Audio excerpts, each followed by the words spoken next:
Yeah. I mean, because you have a whole lot going on in that photo. Like, it's insane what the, like, it's almost kind of like a Where's Waldo book, right? Like, there's so much happening. There's so many different elements, so many different components. And you're like, let me find each and every one of them. You know, it's like, you could, or like the I Spy books. That's what it reminds me of, the I Spy books, where it's like, find these 12 things within Jackie's photograph. And you're like, I could spend days or hours trying to find these things because they're just, there's so much attention to detail. And it's like all strategically placed too. That's the incredible part. It's not something you haphazardly threw together to take a photo for. Like, it was, like you said, it's all planned. Try to throw something together, then I end up having to redo it. Or I'm not happy with it, you know. I usually, for those too, I'll have everything prepped and I'll connect my camera to, I have a special device that'll create a Wi-Fi for my phone or my iPad, so I can see exactly what's in the frame the whole time that I'm setting it up, and like, is this in the right spot? Does it add anything to the frame? Do I need to take it away? Because in the end, I think my final products are busy. There's a lot going on, but hopefully it's always in a good way. It's like not too over the top, you know? And it just keeps the viewer looking, like finding something new, like every time, like, oh, I didn't even notice that part, but there it is. Well, and that's the thing too, like a simple photograph, you see once, and there's not much to it, you're like, hey, great. But when you have all these attention to details, you have 120 or whatever the number was in boxes for Christmas presents, you're going to go back and you're going to look at that photograph time and time again, because there's always something else that's going to be drawing your attention back to it. But like exactly you said, the coloring and the different elements in it, it's not overwhelming to where you're like, oh my gosh, there's so much happening here. Like, I just one photo and I'm good. Like, yep, I'm good. That's it. You know? Sure, the taco one was pretty busy. Taco one last week was. Oh no, that was good. That was good. I was a little worried going into that. I'm like, I don't know if this is gonna work. That's usually the best ones though. The ones where I'm like, am I crazy? Oh yeah, ask a friend.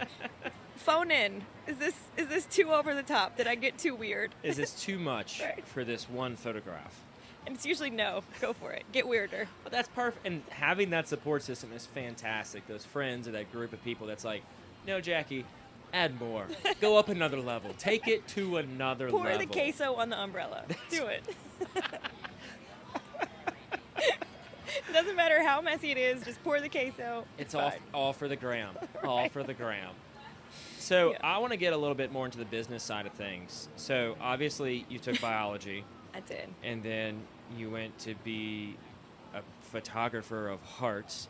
And then you decided to take photos of your family. I'm so proud of you for recognizing that it was a photographer, though. Yeah, still, a lot of people are always like, different worlds. I'm like, was just taking pictures of kids. You're just taking pictures of kids' hearts. That's right. It. Same thing. So within that, it doesn't sound like you have a lot of business background. So like, you are correct. and that is when we talk to creatives, like we've had Jordan Heffler on the show, and love her. Like she's fantastic. Yeah. And when like she after the show, like when because I've got the same set of questions I asked her about at the end. Like, you know, one of them was, what can I do to help you? And she's like, QuickBooks Online, Patty G. QuickBooks Online is how you can help me. And so I did. I went over there and helped her out. But anyways, so from a business standpoint, like, what was that just Pandora's box that you would get into from a business side of things where you're like, I have never had to make an invoice before. I've never had to price a photo shoot before. Right. Like, when you set all these things in place, especially with photography, you're essentially telling them what your time is worth. And again, on the front end, you may see as a consumer, I'm paying her what for an hour and a half session? You're not.